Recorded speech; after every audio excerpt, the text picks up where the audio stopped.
Hello and welcome back to the podcast. We're here with episode 4 of the making of a cookbook, where we look today at the logistics of making the Low Energy Cookbook. Now, I've mentioned this before, but I've not done this as a solely full-time project. I've worked on other various events, etc.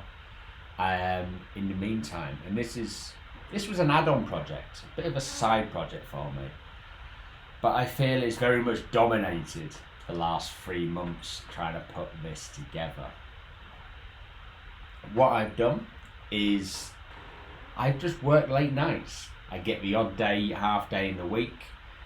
I get a lot of time in the evening where I've literally dedicated and focused on trying to put this together. And it's been the whole process. I've not just gone, oh right, yeah, I'm going to outsource for photography or this bit to here, etc., yada yada yada. Everything from concept, recipes, page setting, publishing, photography, trial and testing the recipes, everything has been in-house, apart from proofreading. Proofreading's the only real job I outsourced. Because if anyone knows me, they will know I cannot proofread anything I've read myself. I cannot do it categorically. I just remember what I've written in some shape or form and glaze over it. Even if it's blatantly wrong, glaze over it. Could have written it a few weeks ago, glaze over it. Honestly, it's mad. It's in the sense where it reminds me of a story many years ago where I went in to get my eyes tested. I think I had like a bit of metal stuck in one of them. And they did the thing, you cover one eye, you read out the letters on the chart, and they left the same letters up and went, okay, what about your other eye? And I was like, I could remember them. So just to prove a point, I covered both eyes and read them all out. And she looked back at me and wasn't happy. But what was the point? I knew what they were. And it comes back to how I proofread. I just can't proofread anything I've written, not properly. So it wasn't the cheapest task, but that was exported. I found someone on Fiverr. She's got a mention in the acknowledgements in the book, and yeah, she did a fantastic job. I saw her track changes for what she had done, and it was extensive. So massive thank you to her. So everything else was done in-house. So I had some input from my partner Hannah. My dad's in the acknowledgements as well. He's been very supportive over the years, and I kind of pillaged his paella recipe that's in this book. And I've not told him. I'm going to see how long I can go without really telling him that that's in there. See how long it takes him to find a copy and read it. But we'll find out on that one. I don't. So, the logistics of making this cookbook. So, I want it to be authentic, and as authentic as possible. So, everything has been done in our kitchen at home. Got a 2-bed house, and it's not a tiny kitchen, but it's not vast. It's your standard kitchen. You got your 3 walls, doors on the far side, etc. Little hob in the middle, a hob and oven in the middle, which I nicknamed Polly Pockets Cooker, purely because when we moved in, the one here didn't work. It's a rented accommodation. I gave them the measurements. They sent the smallest cooker known to man, but it had a gas hob, so I didn't complain. But I've always called it Polly Pockets Cooker. So there's no sort of big fancy range kitchens, cookers, studios or anything like that. This is a tiny little domestic kitchen, and I've made my life harder because I had a tripod in the middle of a room all the time, trying to take shots for every different stage of a cooking process. Each dish has its main image, and it has 5 images down the side for when it was produced. First one's always the ingredients, and there's some prep and how it's actually put together, etc. in the other 4 images. And also, the outtakes for how many photos I've got per dish is mad. There must be about 30 to 40 images per dish of the process. And that's crazy. So some of these, I actually, to get the time in on them, There's a couple of dishes I actually threw the camera out and I cooked them for dinner a separate night just to get my timing right, because I know I'd spent so long faffing around with the camera swapping batteries. I completely lost perspective of what the timings were for trying to put the dish together. So I ended up rerunning some of the stuff. So it would be a case of, let's say, I did it in bulks. So I'd go off to the shop early in the morning. So there's a couple of times where I had a full day to do cooking. So I'd be at the shop when it opened at 8 o'clock in the morning. I'd have my list of ingredients, what I needed. Sometimes I'd been organised and ticked off what we had in the cupboard. Sometimes I did the mail, they went, oh yeah, we got that. I'll just get some more to be safe. So the amount of, is it oregano? Or was some herb, we've got like 6 of or something stupid, because I buy one every time I go out again. Oh, I ain't got any left. So there's loads of that now. So that's why there's a bit in the back of the book, it estimates how much I spent on shopping to make the book. That's why that's an estimate, not accurate, because I've got lots of seasoning and stuff, which I didn't need. So it's a slightly skewed number. But I'd go to the shop, do my early thing, and I'd come back straight in the kitchen, and I would literally do dish after dish after dish. If there's anything I could like double up with, so let's say the slow cooker would always go on first thing in the day, because then that can sit and sort its thing out.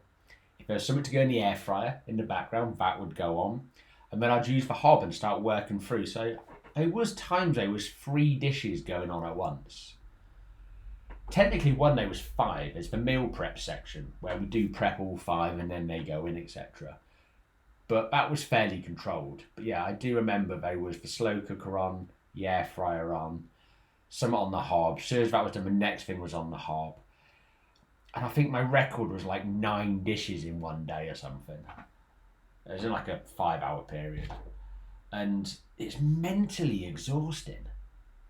Trying to keep up with jotting down everything as I'm going, working out a couple of them I did live for trial and error because I cooked them for years. I can almost do it by eye. So I'm slowing myself down to actually measure what I'm using.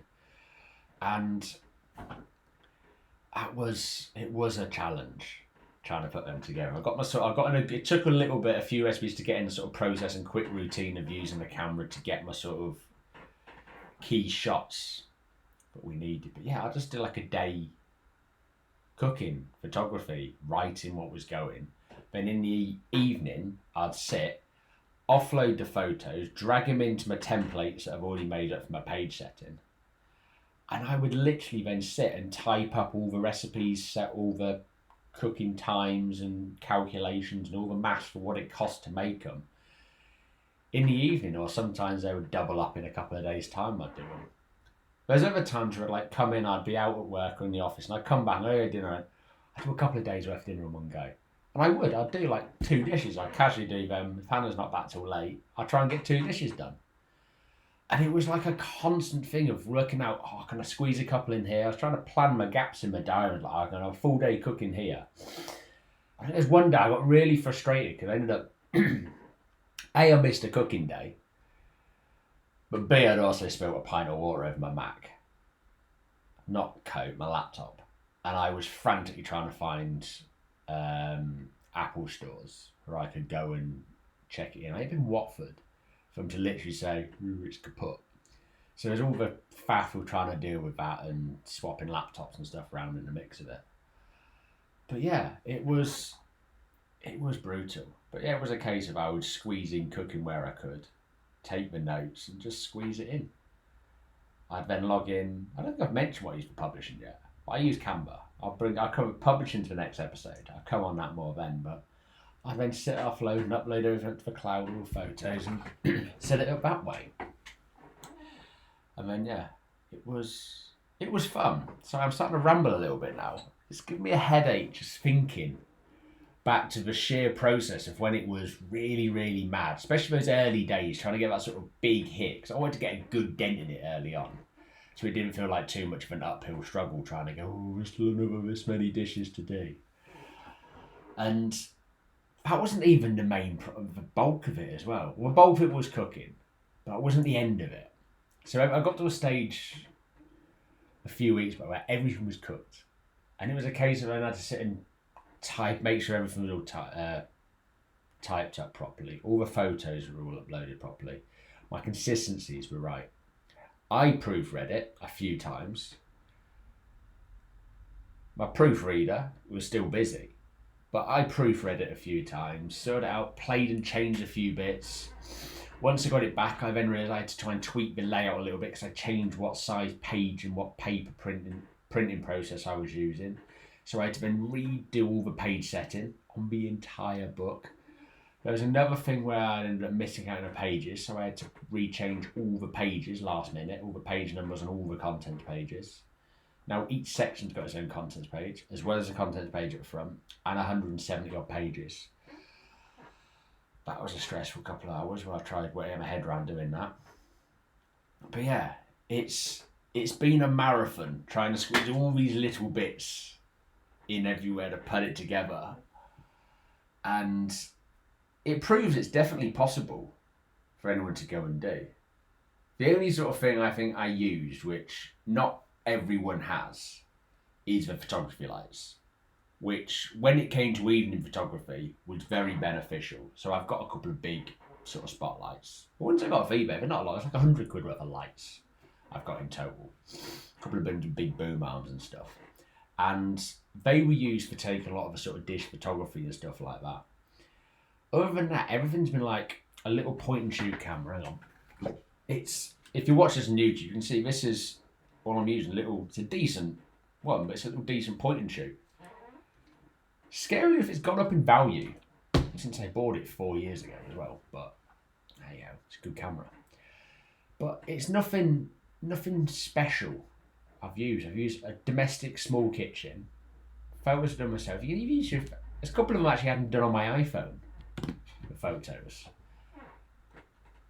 And yeah, it's all stuff that anyone can go and do. And that was kind of a point. I wanted it to be as organic and as real as possible. Which is why I've thrown myself in to do it. But a question I have asked myself is, would I do another one? Potentially. Hannah wouldn't want me to do another one. There was times I got a bit grumpy. Little bit. But that's the fun of these sort of projects, and they're great fun. But yeah, it was a bit of a marathon. But anyway, that's been a bit of an insight into the logistics of how this thing was physically put together and how I fitted it in my diary. We'll go a bit more technical next. We'll look at publishing. How did I publish the Low Energy Cookbook? See you in the next episode.